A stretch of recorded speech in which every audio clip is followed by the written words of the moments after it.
Hey guys, good morning, good afternoon, good evening, whatever time you're watching this video. The point of this vlog or the idea of this vlog is to showcase Jose Rizal as a social entrepreneur in the country today.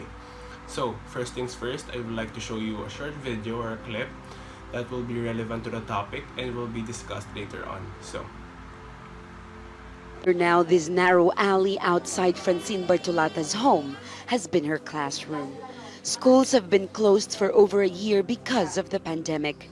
And Francine says she misses school life. These modular lessons given by my teacher are so hard. I failed several subjects already. I had a tablet, but it's now broken. Across the street, cousins Elame, Trisha, and Angela are trying to connect to the internet to submit their schoolwork.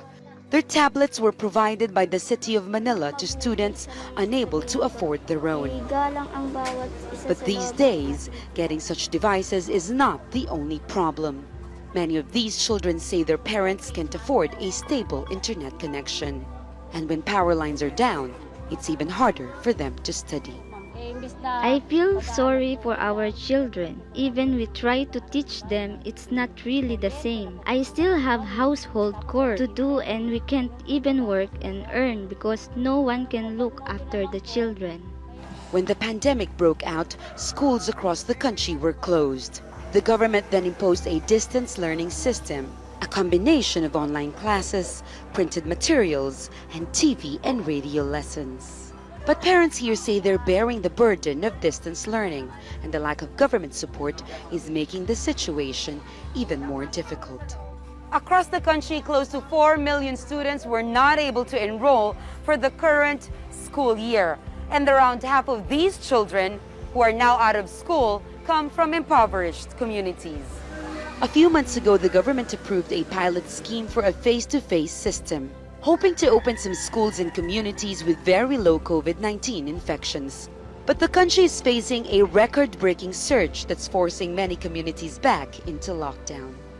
Government's got to get its act together in dealing with the disease. Just focus on this. Get rid of COVID, get the vaccines out, roll out all of these things. So at least, we have a chance. The state of mental health of many children is creating concern too.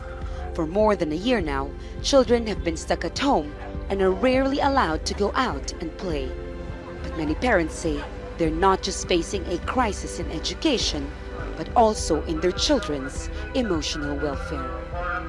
Based on the numerous issues presented in the video amidst the COVID-19 virus, there are more pressing issues that are present even before the pandemic, which is the lack of education and knowledge for the less fortunate Filipino children. Jose Rizal, our national hero, valued education more than anything, to the point that he wanted to educate children whatever situation he was in. This social entrepreneurship venture is a dedication to him as an act for us to walk in his footsteps and continue his legacy. The social venture will be called as the Auxiliary Education and Tutelage Program. This is a social venture that presents opportunities for everyone, and especially the less fortunate Filipino children. This social entrepreneurship is a system where people can donate books or any educational materials and tools needed for learning. And you can also exchange these materials and tools for a cash basis return. This is optional based on your own preference. This venture would also accept professional volunteers to act as teachers, tutors to the children and help them conquer life. So, the benefactors of this social venture would be foundations that are composed of abandoned children, out of school youth, and mostly orphans. I hope that you can help to make this happen and raise awareness from watching and sharing this vlog. This social venture is dedicated to Jose Rizal as a form of gratitude to the things that he has done for our country and by serving as an example for the future generations.